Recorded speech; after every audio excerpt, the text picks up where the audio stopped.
Desculpa, então. Olá, muito boa tarde para quem veio aqui ao vivo. Obrigado pela presença. Bom dia, boa tarde, boa noite para quem está vendo gravado. Hoje nós vamos falar da palestra 147 do Patrick, A Natureza da Vida e a Natureza do Homem. Como essas nossas naturezas se complementam, se unem, fazem parte de uma mesma coisa, mas também com as suas peculiaridades. E o guia nessa palestra vai detalhar muito a nossa natureza do homem, como a gente funciona. Então é uma palestra muito rica para quem quer fazer um pouco de autoconhecimento, de interiorização, de aprofundamento em si mesmo. Meu nome é Heitor Fagundes, eu sou terapeuta, eu sou helper de Petro, que é um prazer estar aqui compartilhando essas aulas abertas. No canal a gente já tem, acho que mais de 90 aulas abertas, então depois de ver essa, se quiser saber mais do Petro, é só pesquisar as outras aulas. Fiquem super à vontade, eu acho que é um material que ajuda qualquer um e você pode escolher o tema que você quiser, se aprofundar, e se tiver qualquer dúvida é só pôr nos comentários ou entrar em contato pelo nosso site. Para quem não conhece o Pathwork é um caminho de autoconhecimento baseado em 258 palestras que foram canalizadas por uma médium que transmitiu os ensinamentos de uma entidade que a gente denomina de O Guia. Todo esse conteúdo é organizado pela Pathwork Foundation nos Estados Unidos e o Pathwork Brasil aqui no Brasil. E aí você pode acessar no site do petro.com.br, tem todas as palestras disponíveis, muito material disponível abertamente para você conhecer. Mas para fazer esse trabalho de autoconhecimento, só ler as palestras não é suficiente, porque entram as nossas defesas, a gente tem ali questões que a gente não entende mesmo. Então, para este caminho, nós temos 5 ferramentas que se complementam. Quanto mais a gente se alinha com essas 5 ferramentas, mais esse caminho flui maravilhosamente bem. Então, as ferramentas são a prece, que já dá um sinal de que a espiritualidade vai ser usada, né? A sua espiritualidade, de quem quer que seja a sua forma de fazer prece, ainda que o guia também ensine um pouco as bases para uma prece bem feita.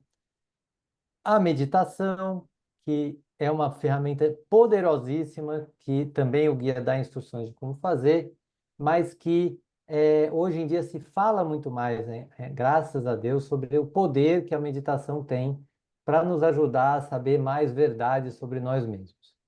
Aí tem a leitura das palestras, que eu já comentei, só que só ler não é suficiente, a gente precisa estudá-las. E para estudá-las, aplicá-las na vida, pegar alguém que saiba te ajudar a diferenciar um pouco os conceitos, explicar um pouco melhor os conceitos, tem a possibilidade de se fazer grupos de estudo e a possibilidade de atendimentos individuais com helpers. Então, aí sim você consegue aprofundar nesse estudo e ainda a gente trabalha um exercício bem prático chamado de revisão diária. Então, o Peso tem essas 5 ferramentas e elas são muito úteis para a gente usar esse conteúdo para aprofundar. A ideia dessa aula aberta é basicamente dar uma introdução para que você conheça um pouco do que é o Petro, que veja o tom. Se algo dessa palestra toca seu coração, toca a sua vida, para você falar, nossa, queria saber mais a respeito. Se precisar de mais informações, no nosso site vhterapias.com.br tem lá mais informações, tem a abinha do Petwork. É só clicar ou mandar mensagem, vai ser um prazer contribuir aí com o seu processo. E para a gente usar duas dessas ferramentas nessa aula de hoje, eu vou convidar quem está aqui ao vivo e vou convidar quem está vendo gravado a parar um pouquinho da correria do dia, escolher um local tranquilo, sentar com seus pés no chão,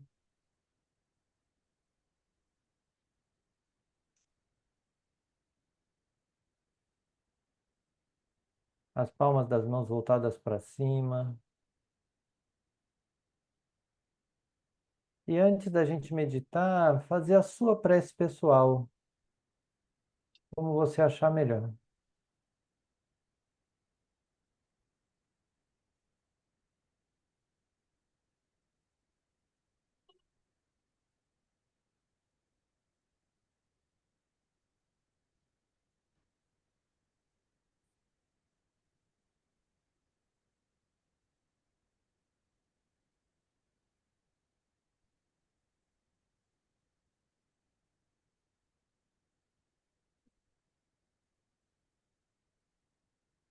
E tendo feito essa prece, vai relaxando o seu corpo físico o máximo que você conseguir, sem desmontar na cadeira, mas apenas relaxando sua testa, seu cérebro dentro da cabeça, sua mandíbula, seu pescoço, ombros, peito, costas, barriga, quadril, coxas, joelhos, pernas e pés. Relaxando e respirando profundamente.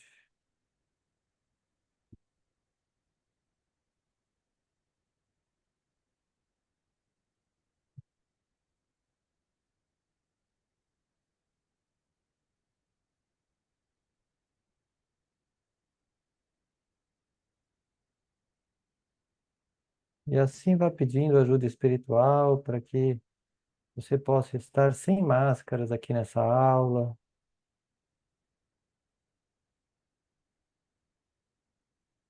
para que você possa se abrir ao conhecimento em todos os níveis de como você pode ser você mesmo, ser você mesma na vida, cada vez mais.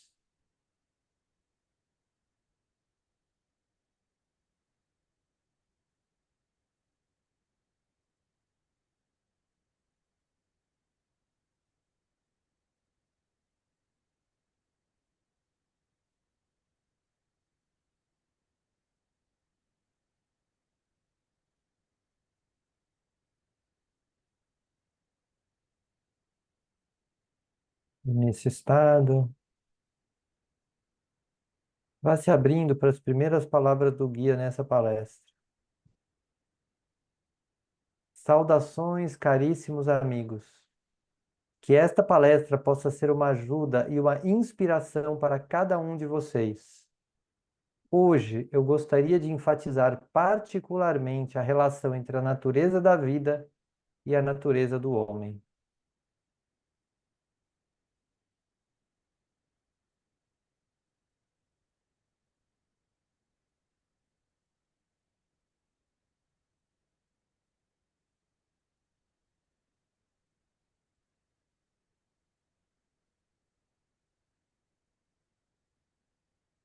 Vá respirando fundo, lentamente abrindo os olhos, para que a gente possa começar essa aula. Cris, você pode ler esse slide? Sim, a natureza da vida. A A vida se nossa manifesta, vida. a nossa vida, a nossa vida. A vida se manifesta exatamente como vocês acreditam e a concebem, nem 1 milímetro diferente. Se a sua experiência de vida e os seus conceitos conscientes divergem entre si, é uma, é uma prova de que seus conceitos inconscientes estão de acordo com a sua experiência real de vida. No mundo em que é estabelecida a correspondência entre conceitos e No sentimentos. momento. Oi? No momento. No momento em que é estabelecida a correspondência entre conceitos e sentimentos, até então inconscientes, e a experiência manifesta da vida. O homem está muito mais perto do próprio núcleo da vida. A descoberta da discrepância entre o que a pessoa acredita conscientemente e seus conceitos inconscientes é sempre o primeiro passo rumo à identidade plena. Bastante coisa num pequeno slide, né? Ficou alguma dúvida? Alguma coisa te chamou a atenção? Sim, porque eu achei muito interessante quando ele falou essa última parte aqui, né? Ele fala que a descoberta da discrepância entre o que acontece com o que a pessoa acredita conscientemente e seus conceitos inconscientes é sempre o primeiro passo. Hum.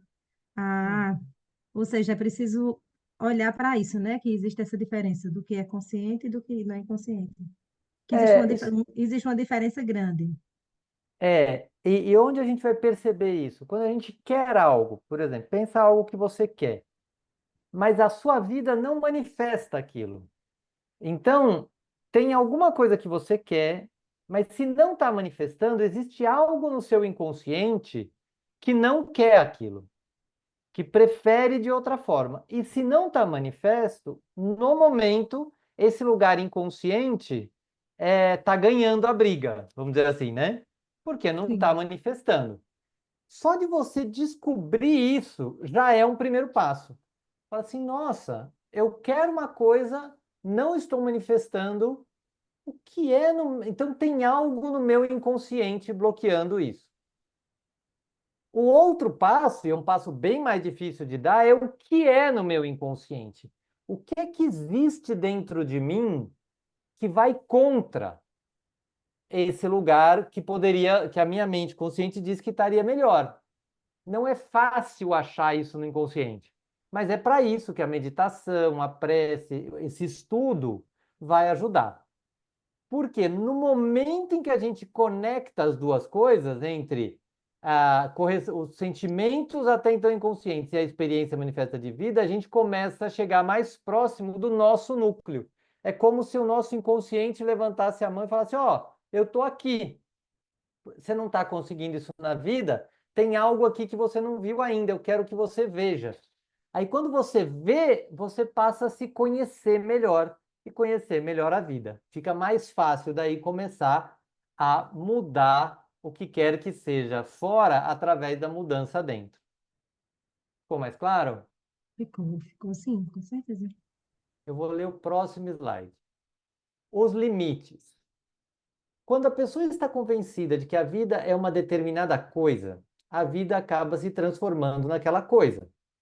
No entanto, esta não é a realidade absoluta da vida, e sim a realidade relativa da pessoa em questão. Os limites que a pessoa vê acabam se tornando aparentemente reais. As regras que ela estabelece ou segue cegamente encontram sua confirmação. Contudo, no momento em que a pessoa descobre que esses limites ou regras não são uma lei imutável e podem ser questionados, os limites recuam e são provadas novas leis ou regras de acordo com as novas crenças que tomam o lugar das anteriores. Então, aqui ele está dizendo que, como esse rapaz está fazendo, né? A gente constrói os nossos próprios limites. Eu lembro de um professor que falava assim: a vida é resolver problemas. Falar, meu, coitado desse professor, porque se ele acredita que, e muita gente acredita, né? Ah, minha vida é resolver problemas. Se você acredita nisso, qualquer situação que você esteja, você vai olhar e falar, como é que eu vou resolver um problema aqui? E a vida, você pode, a partir dessa consciência, você pode começar a questionar essa verdade. Primeiro, talvez olhando pessoas que não se preocupam com certos problemas na vida. Não que você queira ser igual, mas você pode falar, não, peraí, talvez a minha vida não precise ser só isso. Talvez eu possa assumir que a vida tem um pedaço que é resolver problemas, mas tem um outro pedaço que é descansar, que é ter lazer, que é errar. Nossa, aqui eu pisei na bola e não deu muito problema. Eu vou ter que resolver isso aqui, mas nem chega a ser um problema, seja só uma correção de algo que eu preciso fazer porque eu fiz errado. Então, o que ele está convidando a gente a olhar é que limites, que regras a gente coloca na nossa própria vida. Tem gente que põe eu não posso errar e passa a vida inteira tentando não errar, sendo que, na verdade, vai errar. Só que se erra, parece que ela fez uma coisa terrível. Então, esses limites ele está falando para a gente questionar um pouco. De duas formas. Primeiro, sabendo que se a gente acredita nisso, a gente vai sempre confirmar isso. E segundo, o trabalho de consciência de dizer, não, peraí, se eu acredito nisso, eu poderia acreditar em outra coisa, eu poderia balancear a minha realidade com algo além disso que eu estou acreditando. E isso é muito transformador. Tudo bem? Você pode ler a expansão, Cris?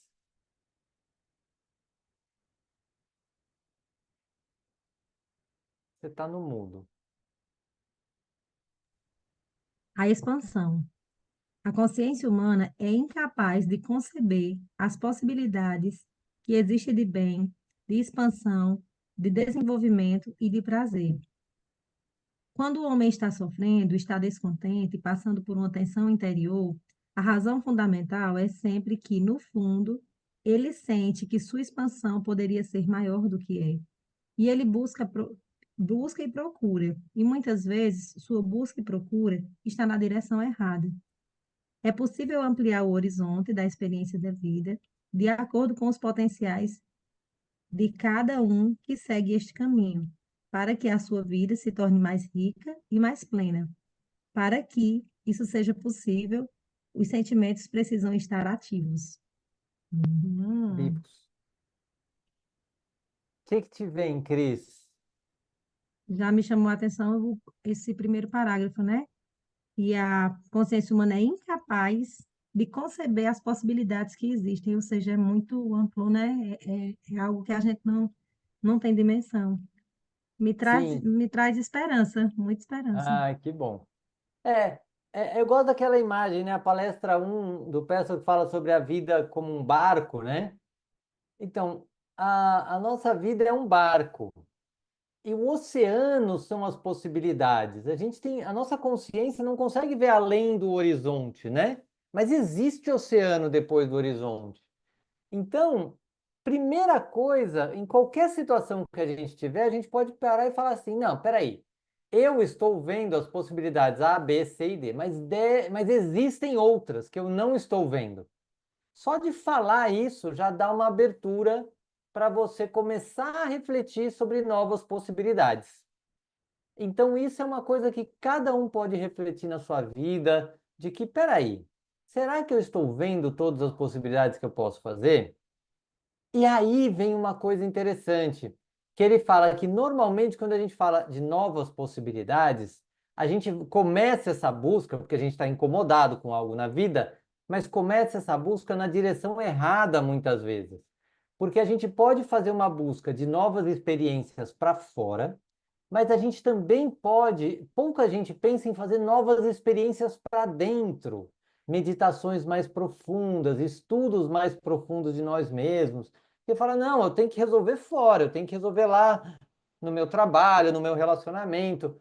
Muitas vezes, se você trabalha isso dentro de você, a realidade fora muda, você começa a lidar de forma diferente, você acha soluções de forma diferente, a sua tranquilidade para lidar com as coisas muda, e isso afeta a forma que você vai conseguir lidar. Então, no Petro, o convite de expansão vai ser de expansão para dentro. Quanto que eu consigo expandir a minha consciência para expandir a minha consciência de mim mesmo? E isso é um trabalho muito rico. E a gente vai fazer isso de acordo com os potenciais de cada um. Mas quanto mais você se dedica e mais usa os seus potenciais de mergulho dentro de você, mais rico você fica de vida, porque os sentimentos ficam mais vivos. Você se torna mais sensível, mais percebedor, percebedora das suas emoções. E é isso que ele fala: para que isso seja possível, os sentimentos precisam estar vivos. Tudo bem? Então vamos pegar como que o Pastor nos ajuda a vitalizar os sentimentos. E aqui tem um modelo que é muito útil para quem está começando esse caminho, que é saber que nós temos um eu maior, que é onde está dentro de nós nossa centelha divina, o nosso amor, a nossa alegria, a nossa sabedoria. A gente já manifesta isso no mundo, então essa área em volta é o mundo. A gente já manifesta nosso eu maior no mundo até um certo grau. Então, talvez nas boas relações que você tem, no seu bom desempenho no trabalho, na sua alegria de viver. Então, em alguns lugares, provavelmente você já oferece, já apresenta, já manifesta esse eu maior. Mas todos nós temos medos, orgulhos, teimosias. E aí a gente fica restrito. Só que mostrar essa nossa insegurança, nosso orgulho, nossa teimosia, a gente não quer. Desde criança a gente não quer, porque quando mostrava medo, orgulho ou alguma raiva, um ódio, a gente era reprimido pelo ambiente. Então, todos nós criamos uma máscara, uma forma de esconder o nosso eu inferior, o nosso eu menor. E essa máscara tem o nome de máscara ou de eu idealizado. Eu idealizado por quê? Porque o eu idealizado faz com que a gente acredite que a gente tem que fazer alguma coisa, ou tenta negar algo que é real, por exemplo, tá tudo bem, ou ainda, eu já deveria ser melhor que isso, eu não deveria sentir medo, eu não deveria sentir raiva. Tudo isso são pensamentos de um eu idealizado, como eu gostaria de ser, para que as pessoas ou me amassem ou pelo menos eu não tivesse muitos problemas, problemas que o nosso eu inferior, o nosso eu menor causa. E em termos de comportamento, para lidar com o nosso eu inferior, o que que a gente faz? Ou a gente se torna agressivo, então eu estou frágil, o que que eu vou fazer? Eu vou agredir, eu não vou assumir que estou frágil. Eu vou agredir, vou gritar, vou bater, vou fazer alguma coisa. Ou eu estou submisso, eu vou para a submissão, então assim, eu estou frustrado, não conseguia que a pessoa fizesse o que eu queria. O que que eu vou fazer? Eu vou me submeter. Falar, tá bom, eu faço do jeito que você quer. Mas muitas vezes lá no fundo, depois você vai dar um jeito de conseguir do jeito que você queria. Então tem aí o eu inferior da manipulação, da falta de coragem, do medo e assim por diante. E tem a máscara da retirada, que é assim, eu não quero conflito, não gosto de conflito, tenho medo, quero sair, né, ileso daqui, eu me retiro, ou racionalizando, ou me retirando da situação mesmo, com o objetivo de abafar os meus sentimentos. E esse abafamento, feito por muito tempo, ele vai fazendo com que a gente se desconecte das nossas emoções e a nossa vida, a nossa vitalidade vai ficando mais empobrecida. Aqui alguma dúvida, Cris? Chegou aí mais alguém para assistir com você? É, minha filhota. Olá, Já bem-vinda. seguidora já no Ah, PEFOR também. muito bom.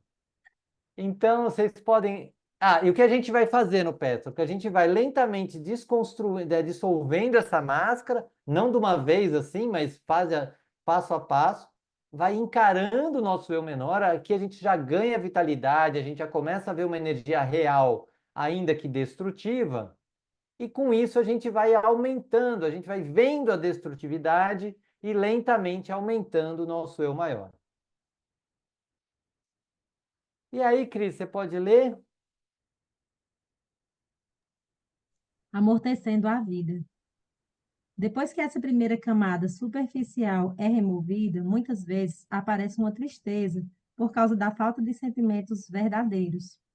A sensação é a de ser um aleijado, diferente dos outros, nascido com menor capacidade de sentimentos profundos e calorosos. Mas isso não é verdade.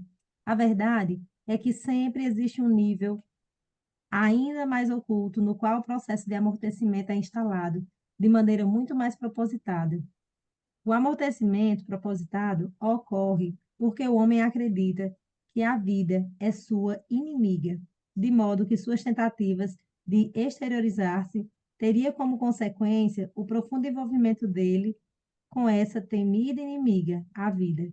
Para evitar isso, é preciso cortar, emudecer, dificultar os sentimentos. O que isso te traz, Cris? Forte, né? Porque eu vejo muito isso assim na vida da gente não se expressar, de não ser autêntico, de ser muito diferente das crianças, né? De poder ser quem a gente é. A gente não vai fazendo isso porque a vida é a inimiga, senão ela vai maltratar a gente. Então eu não posso ser quem eu sou, não posso me expressar, não posso dizer o que eu vejo, o que eu penso. Então eu vou me polindo, né? Sim. Achei muito É, interessante esse final, essa isso, necessidade de cortar, emudecer e dificultar os sentimentos. sim. E você pode ver que essa ideia de que a vida é uma inimiga pode ter nascido lá nos primeiros dias, nos primeiros meses de vida, né? Porque você pode chegar aqui nesse mundo e, de repente, começar a perceber frustrações, raivas, sentimentos que o bebê sente que ele não tem como lidar. Então, isso é muito agressivo para a vida. Então, ali já começa o bebê a tentar criar algum tipo de jeito infantil de lidar com isso. Aí, claro, os bebês vão se virando, vão virando crianças, mas daí também começam as pessoas, às vezes agressivas, às vezes também retiradas, quando retiram o amor daquela criança, porque não estão dando conta de lidar. Então, dar conta de lidar com as nossas emoções é algo que não é fácil. Até os 25 anos, a gente está preparando o nosso sistema psíquico para dar conta das emoções da vida, até o nosso sistema biológico cerebral. Então, essa questão de que os sentimentos não são fáceis de lidar contribui com essa visão de que a vida deve ser temida, porque a vida me traz prazeres, aí tudo bem, mas quando ela traz dor, incômodo, medo, raiva, ódio, isso aí eu não quero lidar com isso. E camada a camada a gente vai amortecendo os sentimentos. E aí, se eu começo a fazer um trabalho, como eu falei no slide anterior, de tirando essa máscara, eu vou encontrar esses sentimentos de novo. Só que a gente vai encontrar com ajuda, com apoio. Então, mesmo quem é mais jovem pode ter alguém com quem falar e vai vendo que não precisa temer tanto esses sentimentos. Ou quando tiver com esses sentimentos, pode validá-los, pode acolhê-los. E aí os sentimentos vão ficando menos terríveis, menos inimigos, e a vida vai ficando menos preocupante. Porque você vai falar, eu vou num lugar novo. Se eu sentir medo, tudo bem, eu vou estar com medo, eu vou cuidar de mim. Se eu sentir raiva, eu vou sentir essa raiva, vou ver por que eu estou com raiva. A gente para de perder medo dos sentimentos e, portanto, para de ter medo da vida. E pode se envolver com essa vida, pode abraçá-la, porque a gente também abraça os nossos sentimentos. Faz sentido? Alguma dúvida? Não? Faz sentido Então, demais, com certeza. tá bom. Uma Eu vou bênção. então o dilema da alma. Surge na alma humana a seguinte situação absurda e paradoxal. O homem teme a vida como uma inimiga que lhe tira a vida. Como os sentimentos naturalmente afirmam a vida, eles também se transformam em seu inimigo. Consequentemente, ele começa a arrefecê-los e assim institui propositadamente a não-vida, por medo da não-vida. Os sentimentos naturais são sempre afirmativos, voltados para fora, alegres, e assim é a essência da vida, sem o entrave das falsas ideias. É somente quando surgem a dor e o equívoco, bem como a interpretação errônea da dor, que a pessoa desvia ou interrompe esse fluxo natural. Então, é um pouco do que a gente já estava falando, mas como um dilema na nossa vida, que é assim, a minha vida é inimiga, então os meus sentimentos, que afirmam a vida, também são meus inimigos. Então eu começo a bloquear meus sentimentos, mas quando bloqueio os sentimentos, eu bloqueio a vida. E aí fica num ciclo vicioso. A melhor forma de lidar com isso é reconhecer quando a gente está com dor e dizer assim: eu estou com dor mesmo, essa dor pode ser sentida, e uma vez que você perde o medo da dor, porque você vai sentir de vez em quando a dor desses sentimentos negativos, desses sentimentos mais dolorosos, você vai reeducando isso e deixando que a vida tenha seu fluxo natural de sentimentos.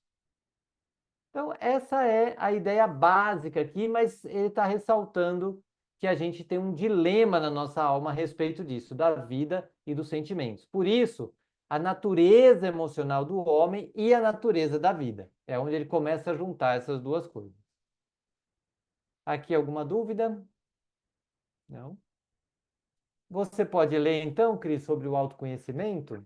Uhum. O autoconhecimento. Quando se aprofundarem o suficiente no trabalho de autoconhecimento, mais cedo ou mais tarde, vocês vão descobrir a área em que seguram, onde, ao invés de afirmar a vida e seus sentimentos, ao invés de expandir-se na vida com seus sentimentos, negam a vida e seus sentimentos e se retraem da vida. Vocês não se sentem em casa na vida. Sentem-se ansiosos, perseguidos, incômodos. A negação da vida, a negação dos sentimentos e a negação do eu são uma só coisa. Abençoados são aqueles que têm consciência do que perde na vida e começam a sanar essa situação. O que te chama atenção, Cris? De fato, né? De fato, esse negar a vida, eu achei muito interessante quando ele falou, né?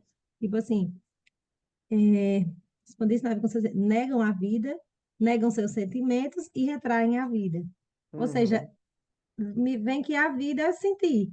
A vida são os Isso, sentimentos. sim. A vida tem mais do que os sentimentos, mas um dos grandes problemas é a negação dos sentimentos. É claro que na vida a gente também tem os nossos planos, aquilo que a gente pensa, tem os Sim. nossos instintos, etc. Mas o que é mais bloqueado na nossa vida, via de regra, são os sentimentos. Porque quando a gente quis expressá-los, a gente foi bloqueado por pessoas que talvez também não soubessem como lidar com eles. Então, o grande convite do Petro, que no trabalho do Petro, grande parte do que a gente se esforça em desenvolver é essa retirada dessa máscara para que a gente consiga viver de acordo com os nossos sentimentos. Isso é bastante difícil mesmo.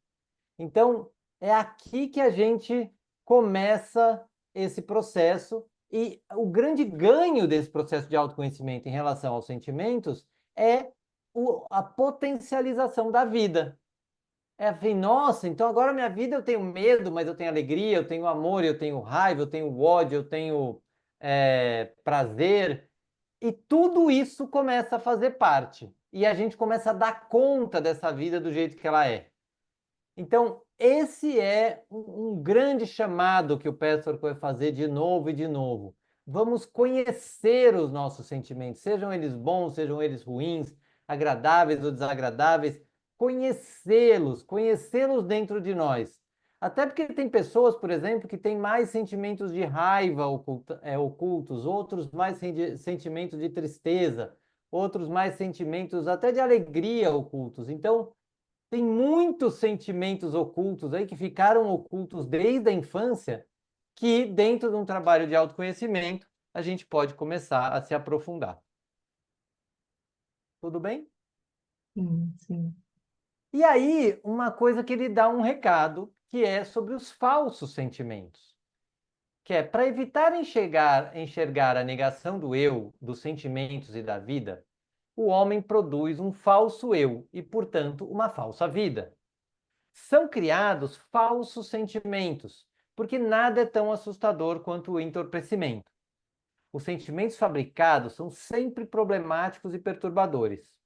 Eles não provocam iluminação e esclarecimento, não trazem paz de espírito, são um meio de evitar um estado oposto e, portanto, geram mais opostos, mais polos irreconciliáveis. Um falso sentimento de animação e excitação, por exemplo, deveria afastar a insensibilidade, o embotamento, o tédio. O verdadeiro sentimento de vivacidade e vibração não evita coisa alguma, simplesmente existe. Então, aqui ele está falando das pessoas que estão tristes, mas tentam forçar um sentimento de alegria. Como essa máscara aí, né? Ah, eu não posso ficar triste, então é um tanto de máscara, eu tenho que me mostrar alegre.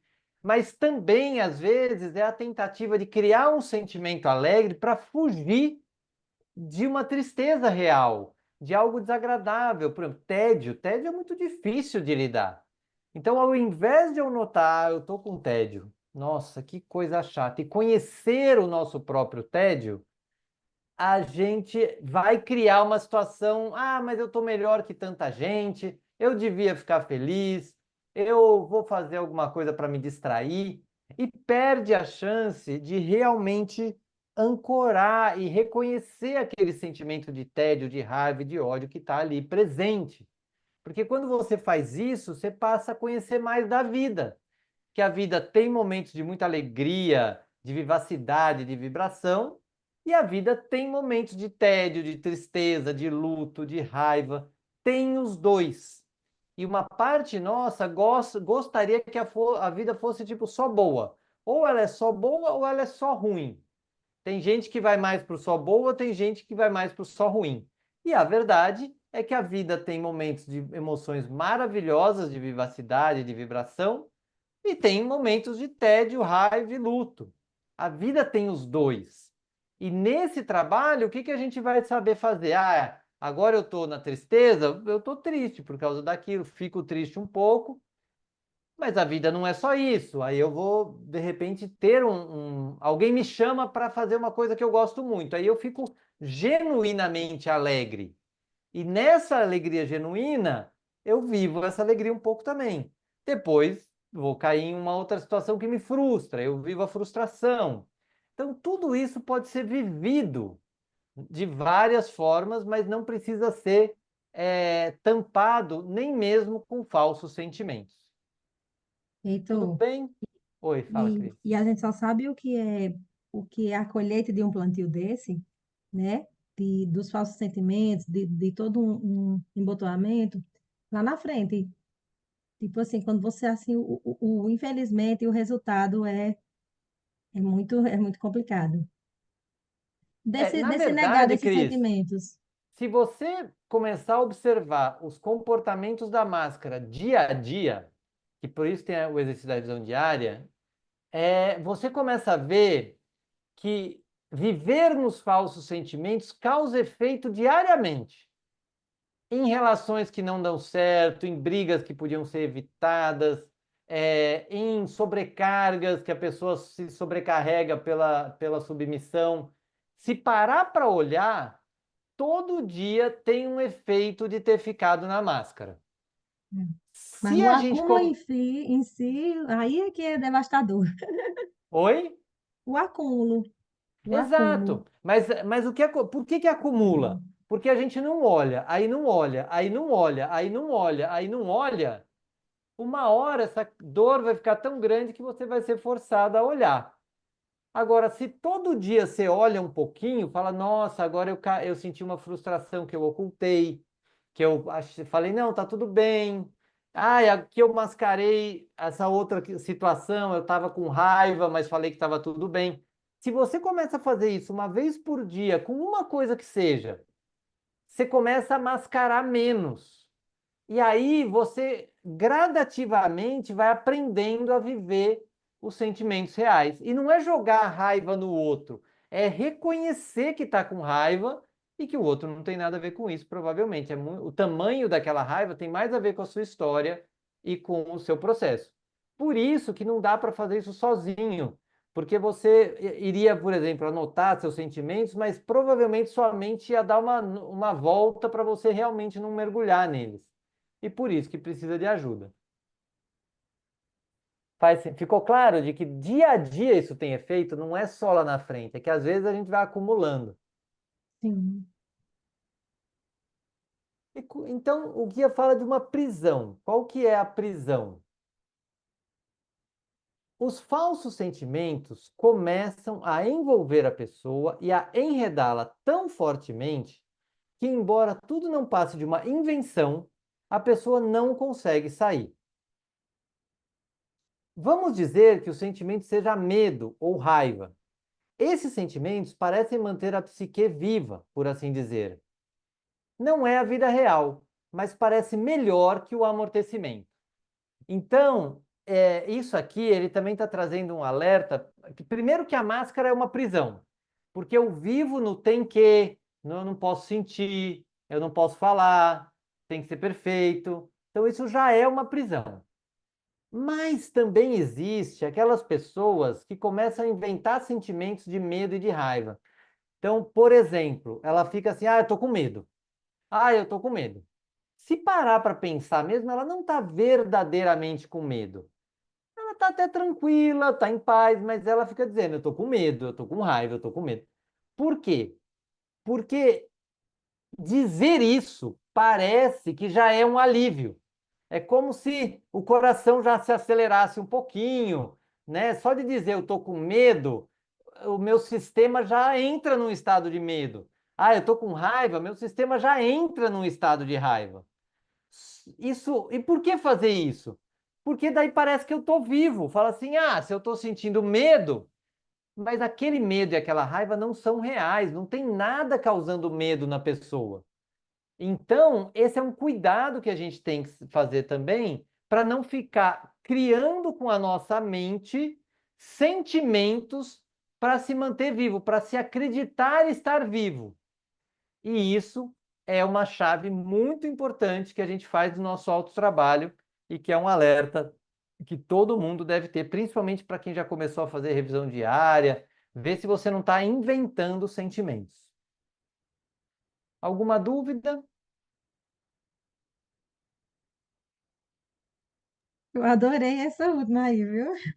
Isso aqui é Porque uma é questão. verdade mesmo. Às vezes eu fico, ai, tô ansiosa. Será que eu tô ansiosa? Às vezes eu nem tô. Mas dá Exato, essa sensação mesmo. exato. Esse é um alerta muito bom. Separar o que é o pensamento sobre um sentimento. Então, eu estou pensando que eu estou com medo, pensando que eu estou ansioso, pensando que eu estou com raiva, ou se realmente algo está me mobilizando mesmo emocionalmente. Então, um alerta muito importante e vira uma prisão de ter que sentir. Como eu sou obrigado a sentir, eu acabo me obrigando a sentir alguma coisa. E não, às vezes você pode estar vivendo a vida e estar num momento tranquilo. Tudo bem. Muito bem. Então, para a gente finalizar essa aula, vou convidar você que está aqui ao vivo, Cris, e você que está vendo gravado, a fechar um pouco os olhos, perceber que a natureza da vida envolve os sentimentos, a natureza do homem também envolve os sentimentos.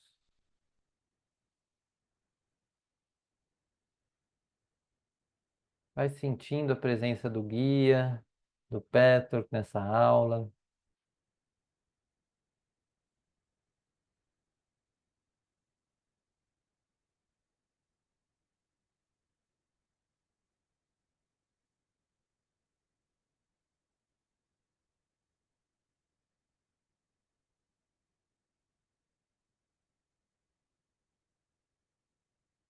E vá se conectando com as últimas palavras do guia nessa palestra.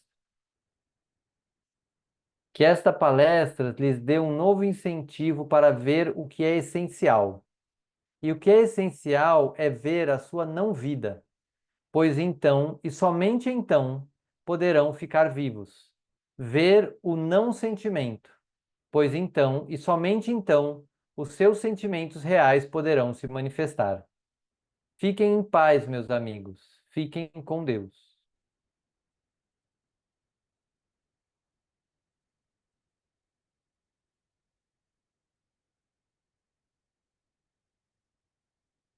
Respire fundo.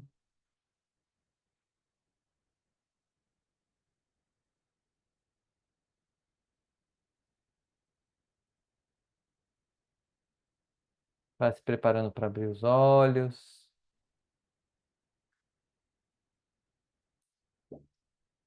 Muito bem, espero que essa aula tenha ajudado você de alguma forma. Se quiser, pode deixar seu comentário aqui no vídeo. E um recadinho dessa pessoa simpática aí, eu escolhi para dar um recado, que a gente vai fazer uma pausa nas aulas abertas, mas você pode aproveitar todas as aulas que já estão disponíveis, tem mais de 90, quase 100. E se precisar de ajuda, tiver qualquer dúvida, pode entrar em contato ali pelo vhterapias.com.br, tá bom? Gratidão, gratidão, Então, Heitor. beijo grande para a Cris que veio ao vivo, beijo grande para todo mundo que viu. Deixa eu interromper a gravação e qualquer dúvida, qualquer questão, é só entrar em contato. Até a próxima.